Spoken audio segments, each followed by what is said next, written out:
Many things will change, but my caring for you will remain. I'm like, whoa, I'm a mandated reporter, lady. Why don't you back up?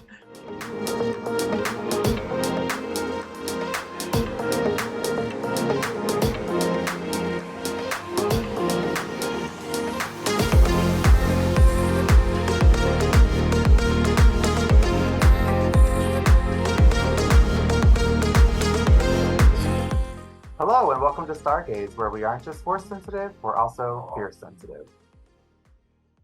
Love it. This show is going to be both a podcast and a YouTube show discussing everything Star Wars from our unique perspective, because representation matters, damn it. And we'll be reviewing Star Wars media across the timeline and discussing a multitude of Star Wars topics in between. So subscribe so you don't miss out. It's our first episode, and since it's episode 1, we figured why not start with episode 1. And that's right, today we are discussing the Phantom Menace. So before we jump in, Zach, if you could take yourself back to 1999, what do you remember about your Phantom Menace experience? I actually saw this movie in theaters with my dad while I was out visiting him across the country, so that was really exciting. Cute. I remember being absolutely wowed by it and very excited to get my own double-sided lightsaber like that. Very cute. Weirdly enough, I don't remember seeing it in theaters. I know I did. It's a blur. You know you were there. Yeah. I think I remember seeing like the final scene. Like I have a vague memory of that and seeing it on the screen. That's pretty much it. But I remember watching all of the commercials, the trailer, and all of that stuff, like leading up to it more than the film itself, like, and how excited I was about it. Mm-hmm. And I remember like the TV promos, seeing Darth Maul's lightsaber for the first time, which in hindsight was kind of poor marketing. It's kind of a big spoiler.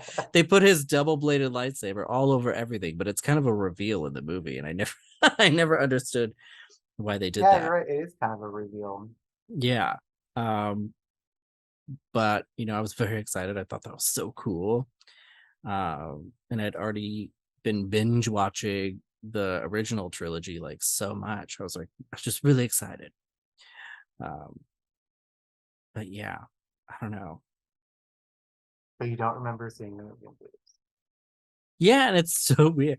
I think I feel like we didn't go on opening day for some reason. Mm-hmm. I don't know, but I don't know. I remember seeing the other two very distinctly, but for some reason this one, I just remember the hype more than the movie itself. Maybe that's because of the movie we got. I don't know. But a little background on the Phantom Menace. After the pop culture phenomenon the original trilogy became, audiences got to step back into the Star Wars universe on May 19th, 1999, reminding the world of how Star Wars invented the blockbuster. Ideas for a prequel trilogy had been discussed by George since the days of the original trilogy, but as time went by, most wondered if we would ever get back to the Star Wars universe. However, just like the original trilogy, George Lucas wanted to take filmmaking to the next level and incorporate digital filmmaking, which hadn't been done before, and enter a new age of filmmaking altogether. And just like 2 decades earlier, he wanted Star Wars to be the flagship for that. He also signed away his director's salary to make sure he retained the entire cut of the film and all commercial rights, including toy profits, just like he did with the original trilogy, which is actually a pretty boss business move, especially with a juggernaut like Star Wars. Once the trailer dropped for the Phantom Menace, theaters reported that up to 75% of their audiences only bought tickets to movies just to see the trailer for the Phantom Menace and left the theater after without even seeing the movie they paid tickets for, which is interesting. So the Phantom Menace trailer actually boosted several movies' box offices. Oh, that's hilarious. Are you muted? I am sorry. I said, the time before YouTube where you just rewatch a trailer as many times as you wanted without buying it. I know, which I kind of miss only seeing trailers in theaters, to be honest. I agree. However, the trailers that we're seeing now are so long. I'd be fine if we did away with them altogether. Like I No, I saw the love trailer for trailers. Nope so many times. That's Where true. I felt like I saw the whole movie before I actually went to go see it. Twists and all. So I love trailers though. They're like my favorite thing. I wish I made them for a living, which is like a stupid thing, but anyways, the film made $1.027 billion in 1999 when it was all said and done. But critics and audiences alike felt that the force was not with this film. The current Rotten Tomatoes score actually for this film is 51% for critics and 59% for audiences. Rotten all around. Sad, sad day.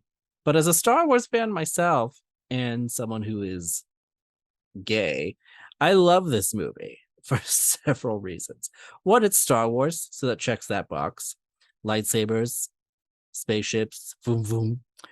Um, and Padme in this movie, the fashion alone, oh, it is chef's yeah. kiss. I wonder if George does anal because I feel like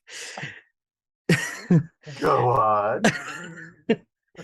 I feel like to come up with some of the stuff that makes it into this film, he's doing some anal. No,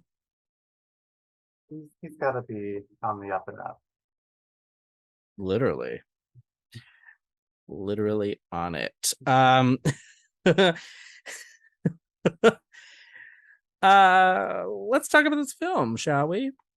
The film opens up with Obi-Wan and Qui-Gon heading to the Trade Federation ship. This movie does a lot of political stuff and it does a lot of really complicated world building right out the gate, where the original trilogy had some of that, but they really kept it light for general audiences. And I have a feeling that's part of the problem people had with this one.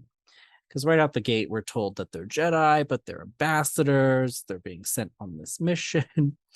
We're not really told what that mission is. And they never really totally explain how and why we get there. But they go onto the Trade Federation ship. And that they get ambushed by the Trade Federation when they realize they're Jedi. But I will say, this scene and then watching them light up their lightsabers for the first time, I still lose my shit every time I watch Yeah, this when movie. they like come out of the smoke in the room. Yes, absolutely. That whole sequence. Ewan McGregor, one, is fantastic as Obi-Wan. He was like the perfect casting. Probably the best casting of this entire film. And as a 9-year-old, I was in love with him. I wanted to marry him so bad. And it made me rethink the original trilogy, because then every time I looked at Alec Guinness, I was like, you're kind of hot. With the original movies, I had a huge crush on Luke, but then I was like, do I? Daddy on Kenobi right over there. Maybe Obi-Wan's my only hope. Ewan McGregor is also the nephew of Dennis Lawson, who plays Wedge Antilles in the original trilogy. So Star Wars is in his blood, and I love seeing that. Pretty cool for Ewan, and it was huge for his career. Qui-Gon as a character wasn't even supposed to be in this movie. One, because it doesn't make sense for reasons in the original trilogy, if you really want to nitpick. But two, Obi-Wan initially in the original script was supposed to already be a Jedi Knight and was supposed to be handling all of this stuff himself. But George Lucas felt that didn't rhyme enough with the original movies, but he wanted it to rhyme with the other ones in terms of like a mentor passing the torch, basically getting killed off to a new generation. And I think it worked out because Qui-Gon is awesome. Yeah, he's easily one of my favorite characters in this movie. Mm-hmm. And then knowing, doing the research afterwards as to what kind of Jedi he was and like his path. Yeah, love it. He had fantastic hair. He did. He wanted me to have long hair just like for the lightsaber battles where he's like whipping. He's like Jennifer Lopezing that shit. Yes, absolutely. We also get a quick look at Qui-Gon's communicator, which if it looks familiar, it's because it's a Gillette razor for women that he talks into. Which again, as a gay person, just think George does anal. It's all starting to add up. Mm-hmm. Then we go to Naboo and we meet Jar Jar Binks, who lived in infamy for the rest of time. Easily the most important character in the Star Wars universe. He is, though. He is. And people need to understand how important he is. If you just watch Clone Wars, he is. Nobody would make it without Jar Jar in this entire era of Star Wars. What else is on Naboo? We get Queen Amidala and her handmaidens for the very first time as well. And her iconic red outfit. Yes, which was powered by a car battery. Fun fact. That doesn't seem safe on set. Fashion seldom is. Yeah. But it's giving me ideas. I'm gonna go and just her open up. headpiece in that outfit is just so iconic. Yeah. So recognizable. That was gobsmacked. Yeah, it's now it's like exactly. Like if you see anything remotely resembling that, you know exactly what it is. That's also something I really appreciate about Star Wars is they have a lot of like really distinct iconography. Mm-hmm. Like Leia's friends. Mm-hmm. Exactly. Because George does. I don't know why that's the theme of this episode. I'm so sorry. It's good. We're really building a case here. Yeah, we're gonna get a very specific type of listener. In canon, the novel Queen's Peril goes into Amidala and the Handmaidens. Her captain Panaka, who's also really big in this film, picks all of the handmaidens personally. Before Padme, there was only one handmaiden who could act as a stand-in if needed. But Amidala had the idea to have multiple, and her and the handmaidens themselves decided that the handmaidens should also act as her bodyguards and not the actual security force, which I think is actually pretty badass and very empowering for women. Mm-hmm. They also come up with new names that all rhyme with Padme because Padme's name was not known to the public. And just in case someone were to figure it out or anything like that, the handmaidens all had names that rhymed with it just to confuse people. Really weird way to try and explain her reveal later and how nobody knew her first name. They also together came up with the voice, which is the Queen Amidala robot voice that's now so famous, where they all developed like this weird dialect to all sound like the same person, even though they were all different people. So if they swapped each other out, nobody could tell them apart based on their voice.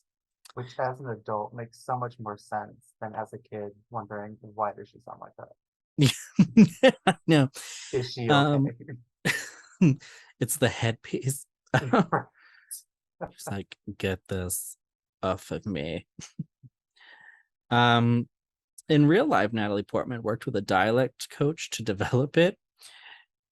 She wanted to sound more Katharine Hepburn.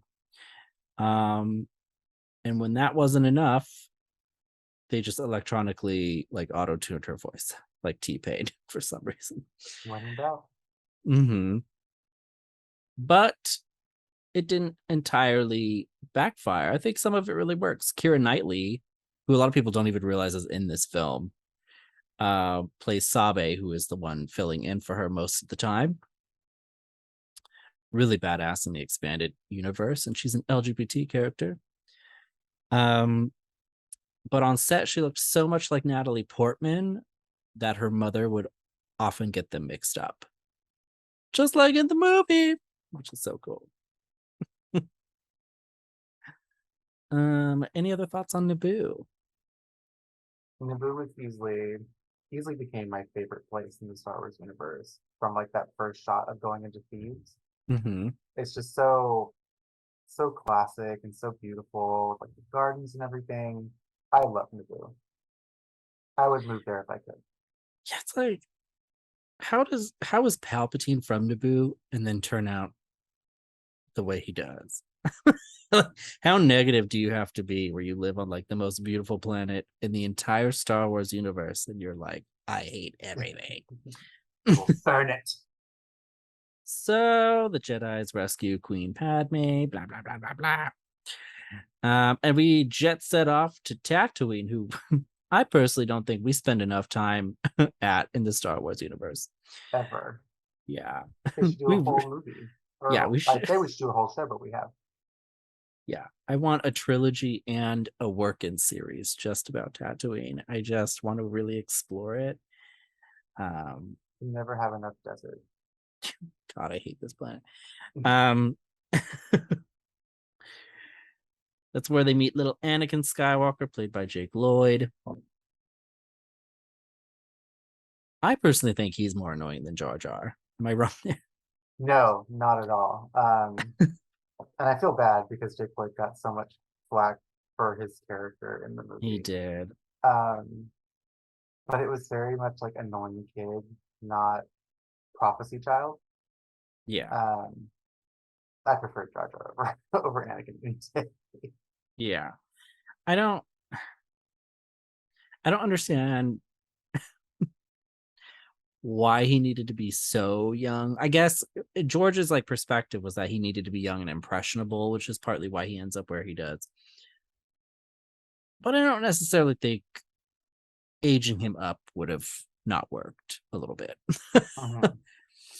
And I don't know. It just feels Anakin in this movie compared to the other two, where it's only Hayden Christensen, it just feels really disjointed. In this one, like I can't stand him.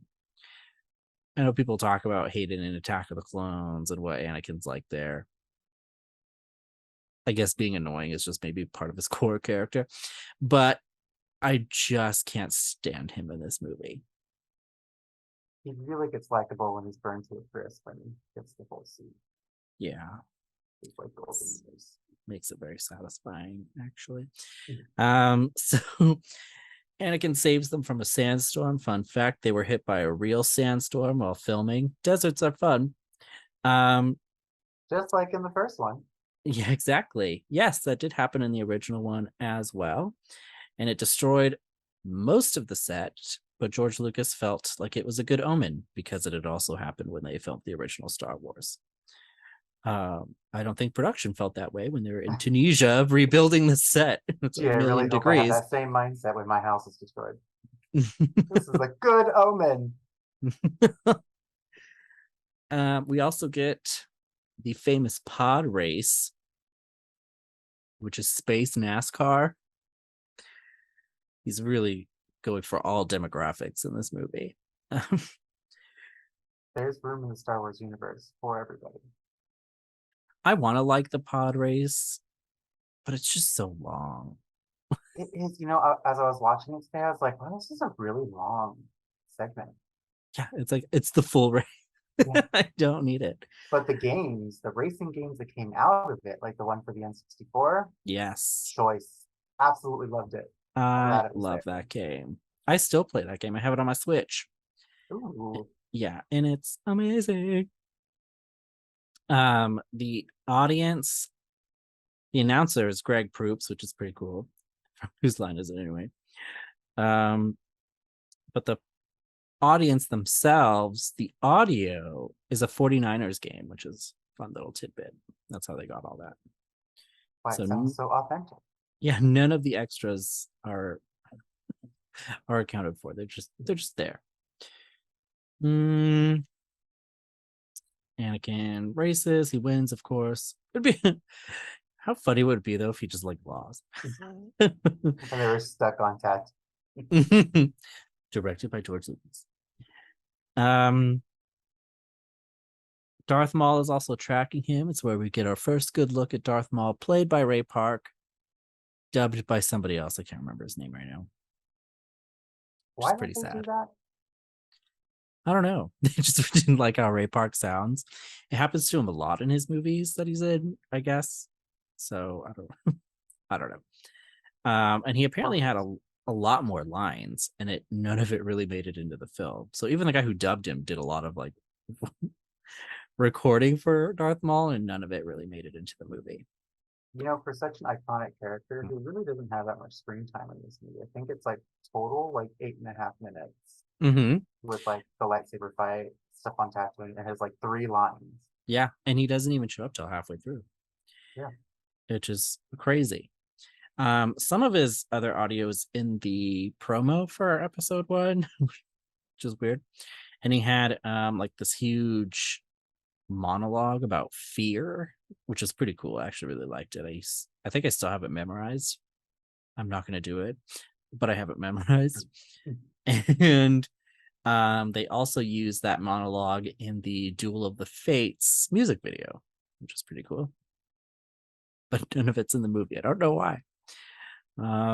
He gives really cool, like long-winded monologues like that in in his comic. Mm-hmm. So it would make sense why it would have been in the movie, or they filmed some of it for the movie.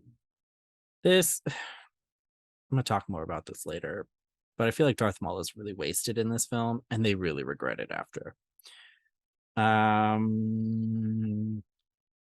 Anywho's, but Darth Maul tracks them to Tatooine. We get our first lightsaber battle, which is pretty cool. Nearly chopping off little orphan Annie's head. End of series. End of series. Yes, really would have saved people a lot of grief. Should have just let him do it. Is that your dogs? Yes. It's okay. Sorry. They leave the door open downstairs and they bark at everyone who walks by. It's okay. I have screaming children. I'd rather have dogs. Anything else on Tatooine? No, but I can't wait for us to go back. No. Fuck Tatooine. Oh, that's Then not we. true. I did have some. Sorry, I did. Oh Have yeah, something no, else. go ahead. Throw it in I there. thought it was really interesting that we get a somewhat origin story for Anakin from Shmi, where she's Mm-hmm. talking about how like he had no dad, he just kind of immaculate Yeah, conception. it's real Um, Jesus-y. yeah, which I really didn't pick up as a kid because dialogue was kind of lost on me at 9. Um, but as an adult, I'm like, oh, okay, that's really interesting. And you kind of theorize where that energy came from or where that force came from. Yeah, they really leave his origin kind of open-ended, which is kind of cool. I appreciate that. And it's something that throughout the canon, Anakin kind of questions himself, which is pretty cool to watch him grapple with and never really get answers for. I because this is a movie that introduced midichlorians, which everybody has a problem with. And they kind of use that as a way to explain why he's so powerful, I guess. I would prefer it being a little more mystical and open-ended and not so scientific. Um, but I don't mind it. I think it's fine. See, I like the connection of the mystical and the scientific. It kind of just adds basis to that whole metaphysical realm of Yeah, things. I think you can have both. Mhm. Um, and how it's very, I think, actually relevant to the real world. We're always trying to understand things that the universe does, and we get closer, like we get certain information, but to say that we know everything about the universe, we don't. We still know very little, and I think that's still the case with them in this universe. They know what midichlorians are. That's great, but I wouldn't say most people understand how the Force works. Mhm. Mm, okay, so we jet set to the big city, all the way to Coruscant, capital of the Republic, which I think is cool. I don't know how environmentally friendly it is to have your entire planet be a giant city. Every time I see it, I'm like, how did this happen? How did the whole planet become a city? Hmm. And how are they breathing? They ain't got no trees. Right. The buildings are so tall that on the lower levels of Coruscant, it is always night because they're always cast in shadow. And that's where they send the poor people. I don't think that's a coincidence. Tuck them away down there. The poors don't need sunlight. It's also where we really get a grasp on the scale of the digital sets that are going to be used in this movie. This is a very visually different trilogy, which I think was also very jarring for audiences who were fans of the original trilogy, where everything was very practical. Um, they only had certain pieces of the set built, and it was only as tall as the actors. So it looked okay when framing the actors. Liam Neeson, though, was really tall. So when they realized how tall he was going to be, they had to rebuild many of the sets, and he cost production over $100,000 just in extra work.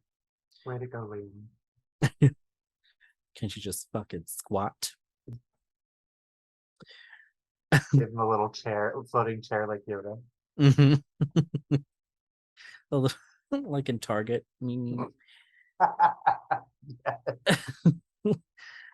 uh, Got saddlebags for his lightsaber. I need my card, Obi-Wan. Oh God. Like I didn't see you walking all over a desert planet.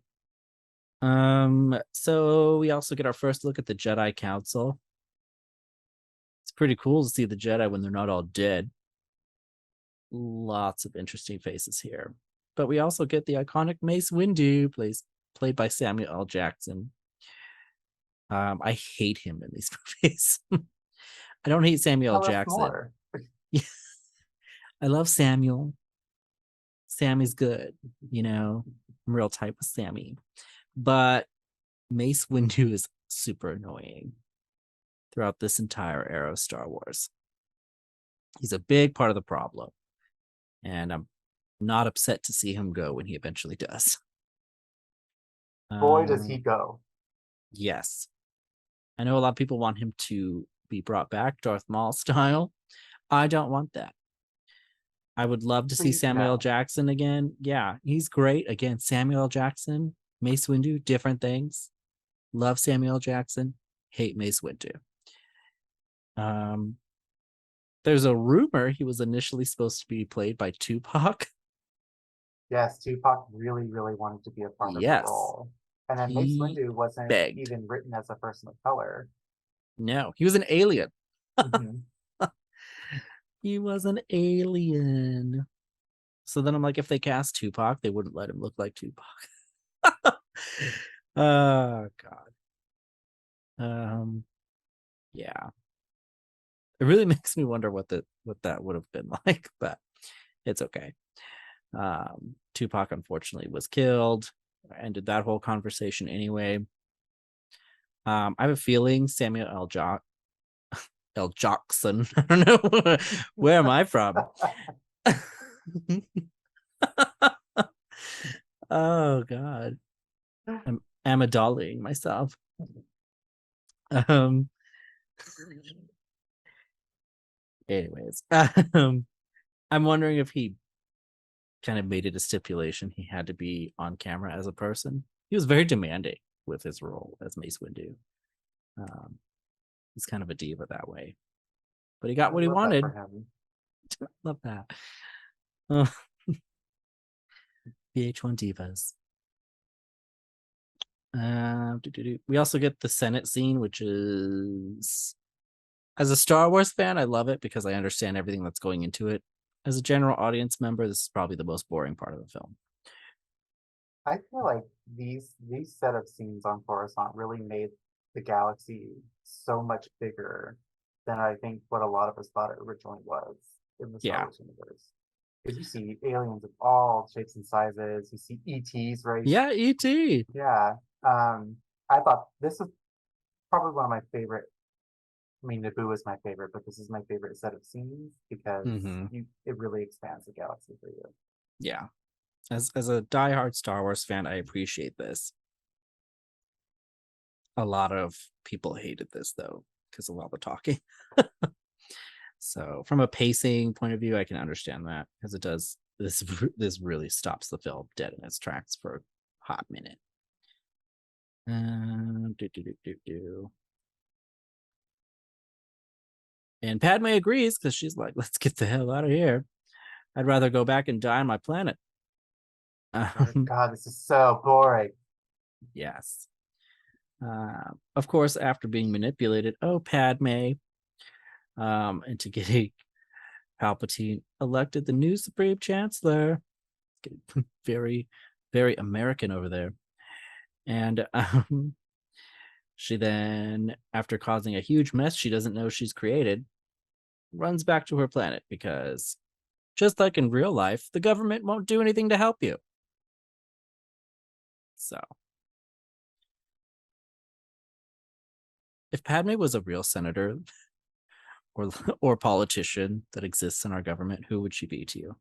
Like, which one is the most Padme to you? Oh God. For me, I would say AOC. I was just about to say that. I was like, I feel like I'm gonna get flack for this, but AOC would probably be the closest. She feels very Padme to me. Yeah, very much like this is the actual problem. Can we talk about the actual problem? Yeah. Like she would be super frustrated, just go handle it herself, and then go bang a child.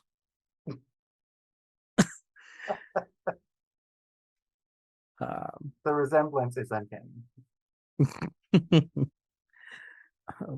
Very unfortunate rumor we're starting about AOC.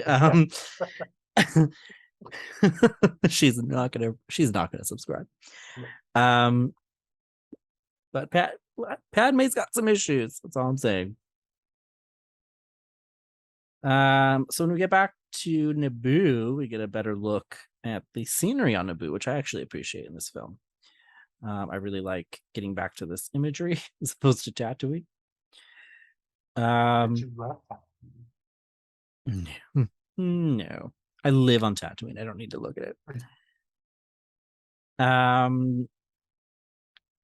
So Padme has her big reveal. She begs the Gungans for help. She pushes Keira Knightley out of the way. She's like, "This is my movie. You'll get pirates. Get your own franchise." The Gungans agree to help her. Jar Jar Binks, again, pivotal in this conversation. And he's pivotal to the upcoming battle. Jar Jar Binks. The glue that holds this together. Yet so hated. I also, Padme, speaking of Padme not being perfect, she's like, "Hey, I know you guys are like super safe out here in the woods, but could you all like go kill yourselves while I go take my house back? That would be cool. Thanks." Just be a distraction. There's no chance you're gonna win that battle. But can you just be a distraction for me? That would be great. Yeah, you're For all the gonna get greater mowed good. down. Yeah, I need you all to get mowed down and slaughtered, so I don't. Okay, thanks. Peace, woo. Okay. The Gungans march off to their deaths in the Altamont Hills next to Livermore, California. That's what those I should put a war are based placard on. there. If you go up there and dig, you can find a bunch of dead Gungans. It's pretty cool. This is where the Battle of Naboo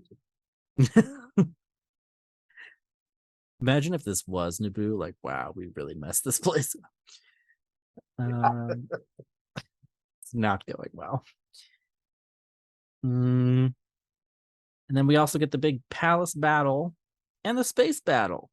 Lots happening finally in the third act, all at once. So they take back the palace, and we also get the iconic lightsaber battle. Very different lightsaber fighting compared to the original trilogy for a few reasons. One, lightsabers are built differently as props for the prequel trilogy, and they're not as cumbersome, and they don't injure people like they did in the prequel trilogy because they're made out of lighting parts. And because George Lucas is a child and just thought it would look cool if they did flips and stuff. I also think it's really noteworthy that in this movie, all lightsabers are activated on screen. Yes. And there's no like skip or anything, so they can do it for dramatic pause and dramatic purposes for the scene. And I think it really makes a difference. It does. To the gravity of what's going on. It does. I completely agree. This is also a scene where when everybody lights up their lightsabers, I still freak out. I'm like, yes. Oh, especially when Maul does his like double-sided thing. It's like and then Anakin ends up in a star. This is a really weird concept to me. He is 9 years old, but he is in this fighter ship going off to destroy the not Death Star, even though it's essentially the same sequence.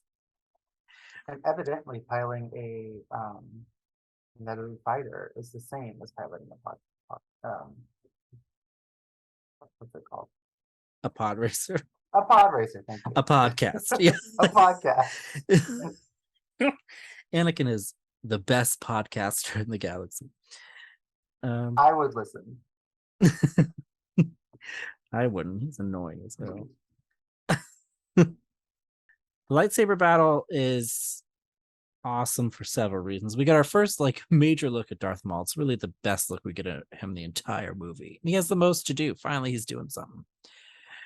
And we get his reveal that the marketing ruined, where he has a double-bladed lightsaber, which was really cool to watch him wield. And then things get weird. We get Qui-Gon's death, which was sad but expected. And then we get Darth Maul's death. Question mark. ...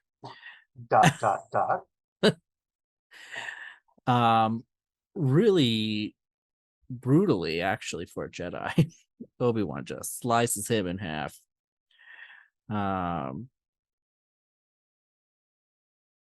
You couldn't just disarm him. I got aim for the legs, maybe. You got real good at that later.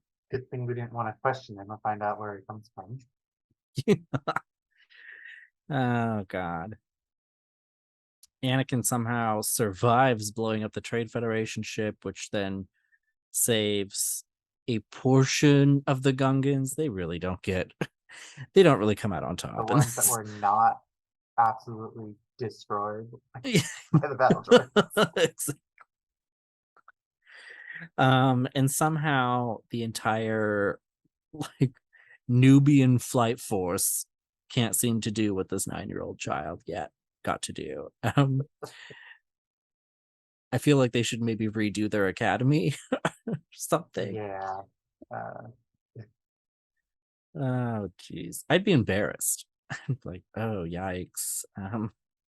Shoot that fighter down on our way back. I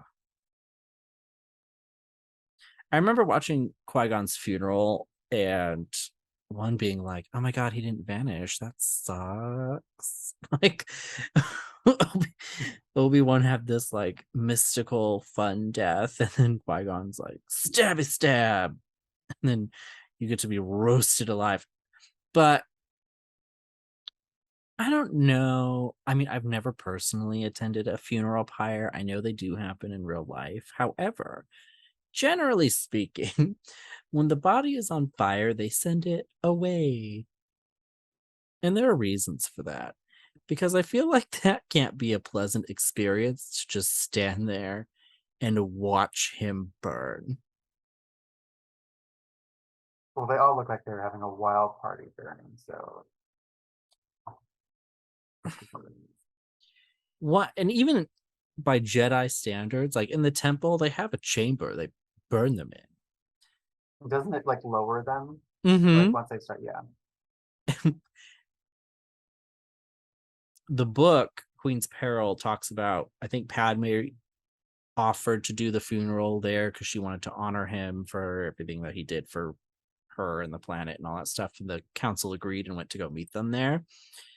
But I feel like Mace should have been like, "Do you have any chambers?" Or You know how to do this?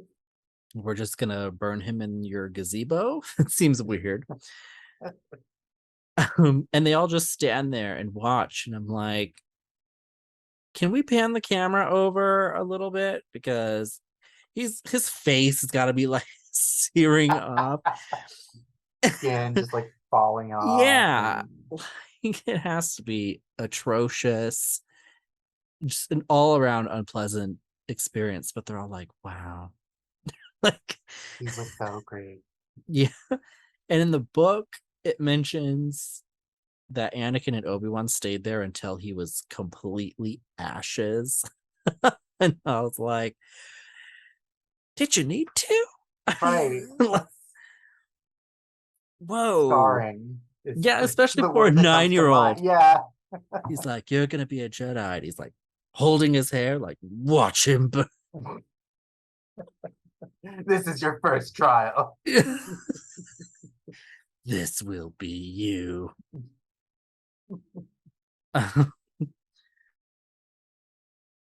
Anyways, I just thought it was weird.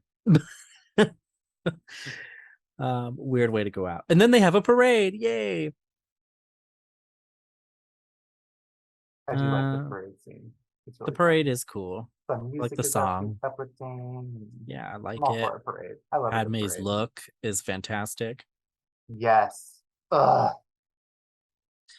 Padme being the queen really changes Padme, because she's exactly the same when she's a senator, where she has like a different, like, super celebrity wardrobe. Like, And then she also has like super action rich. Senator Pamela. Exactly. And it just seems weird given her outlook about, you know, being there for the people and all that stuff. But So she's like, people can buy but clothes. just because I care about poor people doesn't mean I need to dress like poor people. Right. Gotta get my point um, across. I might as well look good while in her big old white dress, but she's like, I'm one of you. I really, doing it. We are the same.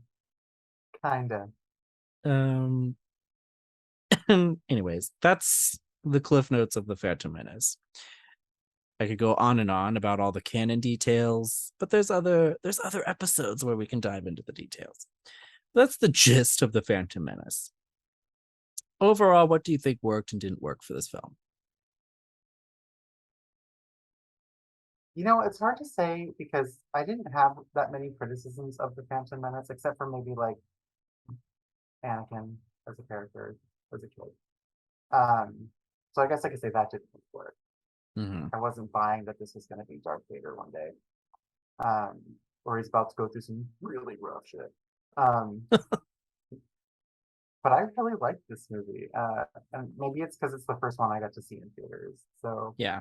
it's hard for me to find things that are wrong with it, except for like little logistical details, like why does a 9-year-old know how to fly a starship? Yeah.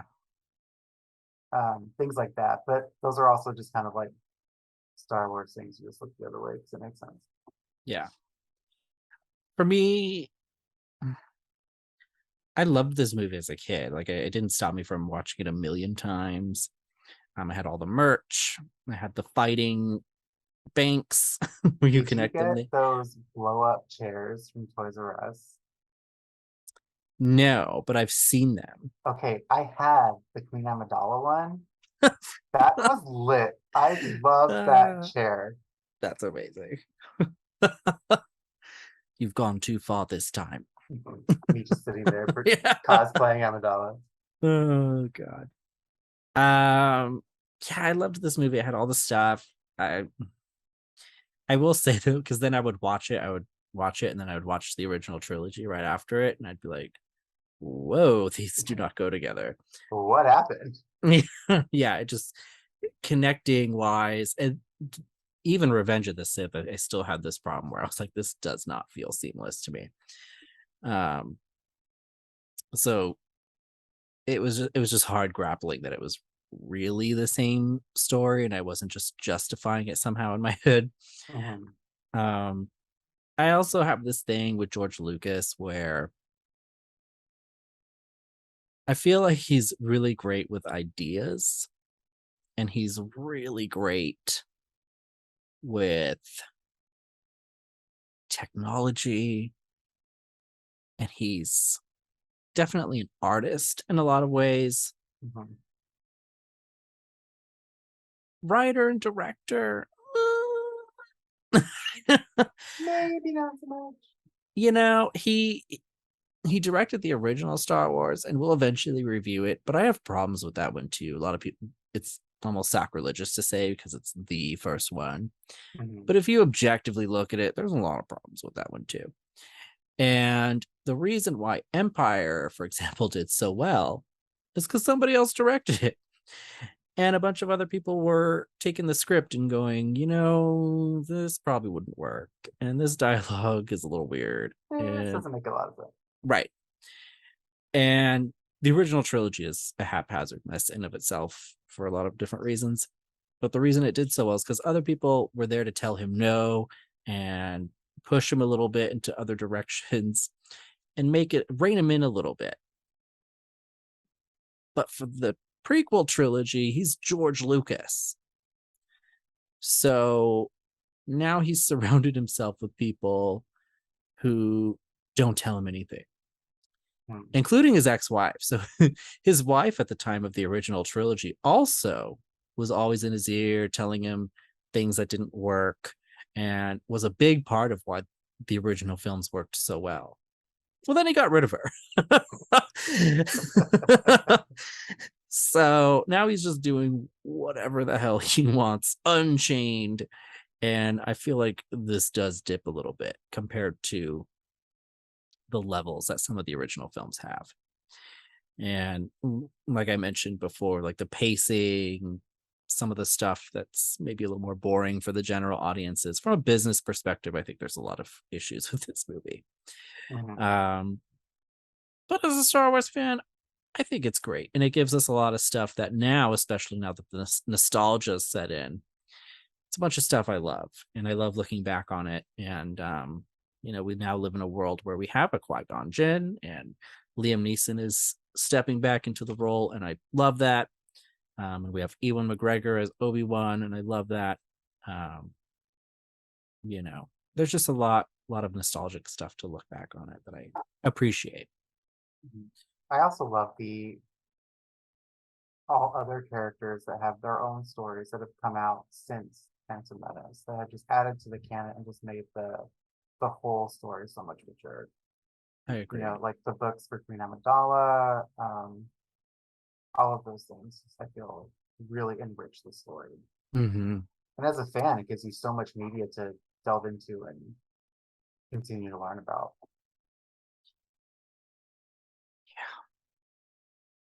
Plus, George does anal. Um, which we will prove by the end of this podcast. yeah, which is episode 2. No, I'm just kidding. Um, um, so at the end of every episode, I want us to discuss the gayest part, which I'm pretty excited to discuss. So, for the Phantom Menace, what do you think is the gayest part of the Phantom Menace? Oh, that's a really good question.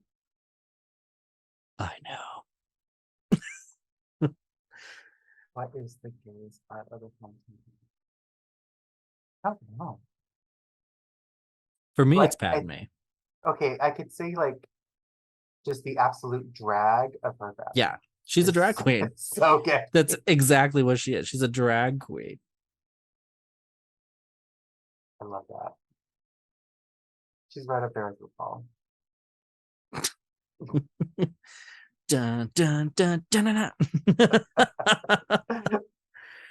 In her car battery dress. Anyways, yeah, she's a drag queen. Gayest part of this entire movie is her entire fashion, the entire way. The handmaidens, her, even her little desert thing with the. She's like, oh, I'm gonna go out into the desert. Let me put on this sickening braid real quick. Love Very drag on a dime. Yeah, she's like, I'm gonna go seduce a kid.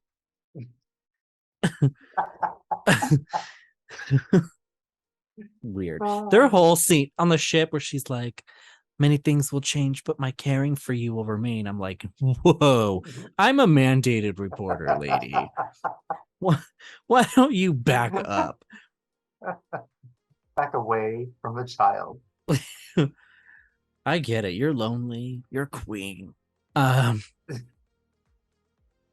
You know, just bang your captain or something. God. Anyways, that's our show.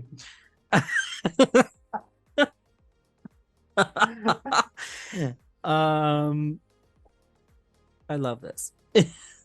Gold. Any other final thoughts? I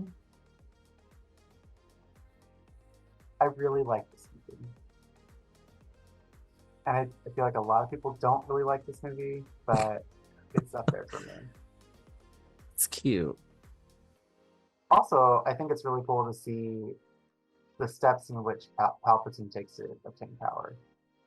That's the most fascinating part to me is his like French Revolution, Napoleon way of just taking over the government. And it's kind of eerie because I feel like it happens a lot in history and it happened fairly recently. Anyway. I mean, I don't feel like there's a lot of politics in the first three movies.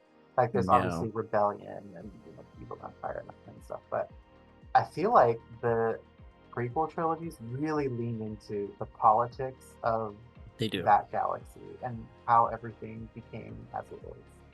And I love that. I'm a nerd like that. Yeah, I like it a lot too. But that's our first episode. How exciting. Oh my gosh. We'll be back with episode 2 where we discuss queer characters in Star Wars. I'm excited for that. And it should be brief because there's not many. We're getting there. Yeah, we're getting there. Maybe. Someday. Yes. But I'm excited to be on this journey, and I hope you'll stick with us and subscribe so you don't miss out. But thank you for joining us. Watch Star Wars, and may the Fierce be with you.